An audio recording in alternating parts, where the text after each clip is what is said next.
Okay, first of all, thank you everyone for coming. Appreciate your time.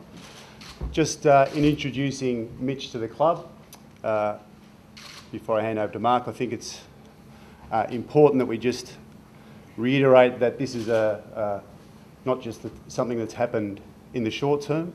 This is a targeted recruiting effort by our club. Over the last 3 or 4 years, we've really looked at what it is that we need on our list to top up. Mitch fulfills that criteria. If you look at the history of the draft over the last probably 3 or 4 years, when you target a key position player, it takes them a little while to come through. In looking at someone like Mitch, we really make sure that we get someone specific to our needs. We believe that is that the case with Mitch. We've also made sure that as a club under Cameron and Jim that we're building the foundations of not just the playing list but the rest of the business. In doing that, the board have prepaid over the last couple of years to allow us the ability to bring in someone of high calibre to the club.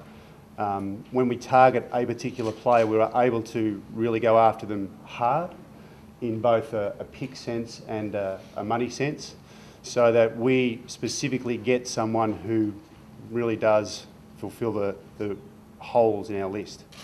So in prepaying over the last couple of years, we have given ourselves the ability to target someone like Mitch, his position.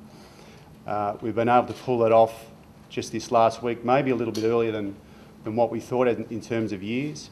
So we went to Brisbane. We were able to do a deal, what we think, with some real decisiveness and some pace about it. Once we made up our mind that Mitch was our man, we really pursued it with some vigour.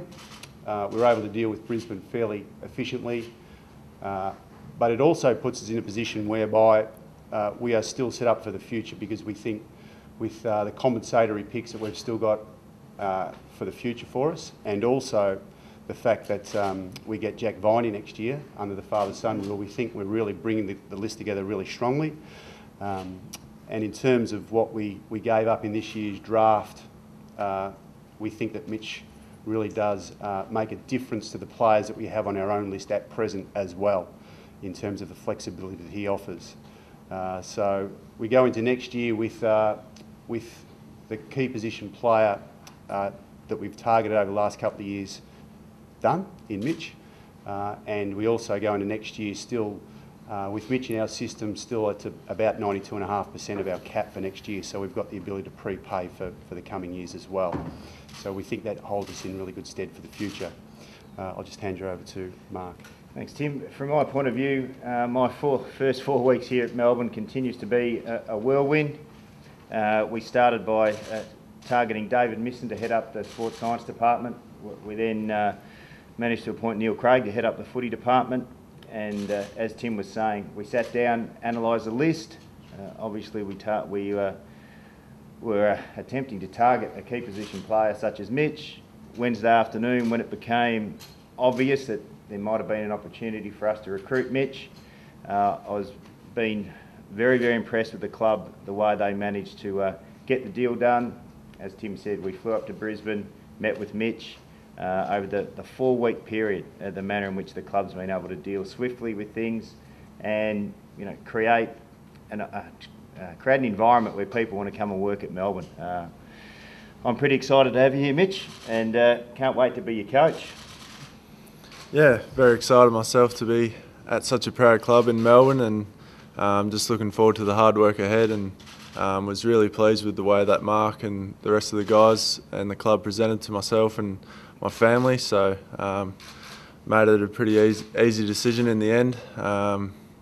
Trade work's been a tough week, but I'm very happy to be here now. And Mitch, what was the decisive factor? What was it that actually got going for Mike? A lot of it was just how quick it could be done. This week's been very hard on myself and my family, as I said. And yeah, they just presented really well to me. I'm really excited about the list that is here at Melbourne and the role that I could be playing within the team. So You made a bit though about going home. Obviously, this is a variation to that theme. What changed in the thinking between heading home for family reasons and then lobbing here in Melbourne? Well, I went back to Perth and spoke to my family about the decision.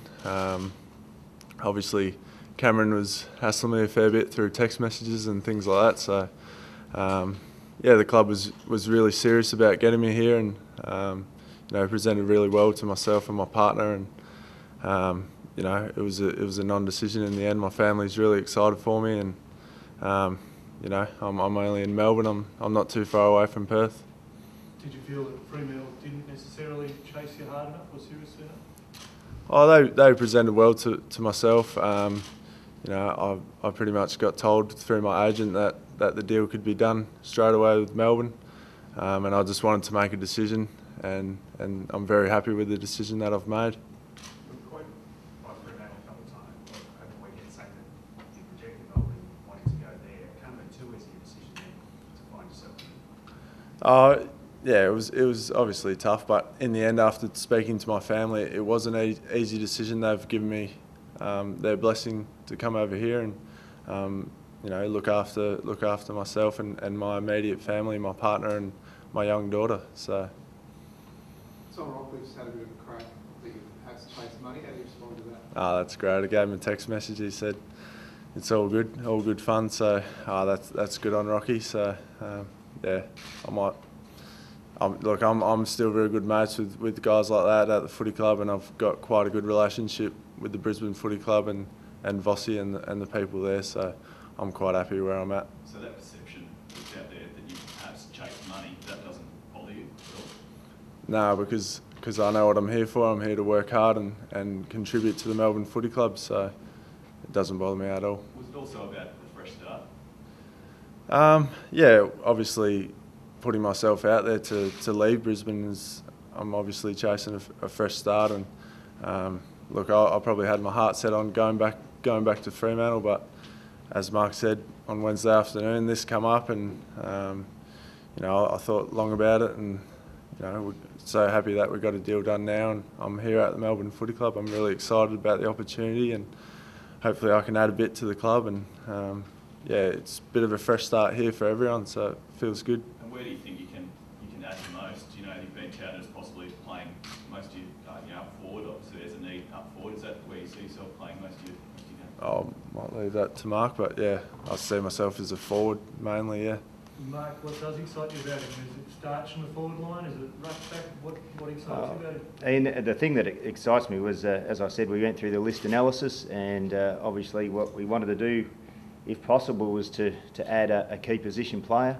And on Wednesday afternoon, when it became obvious that there was a 23-year-old, or soon to be 24, key position player that was on the move, and our club was a chance to get in the race to secure him, we did what every Melbourne supporter would have wanted us to do: get on the phone, get on a plane, get in front of him, present our thoughts, and present where we thought he could be a benefit to the club. And in signing Mitch, there's a sort of a ripple effect, if you like, in terms of the aid that he can give guys like Jack Watts and Liam Jarrah with their matchups, the role that they need to play. So it was a huge coup for the club. And is it partly to do with presence as well, size, and the fact that he can actually walk fairly tall, and hopefully the others will with him? Yeah, look, Koza, as coach, I'm not all that disappointed. We're going to have a 200 centimetre key position forward sitting up there saying, "Kick the ball to me, I'll deal with that." Yeah. Is there a chance to play Jack further up the ground than maybe? Possibly.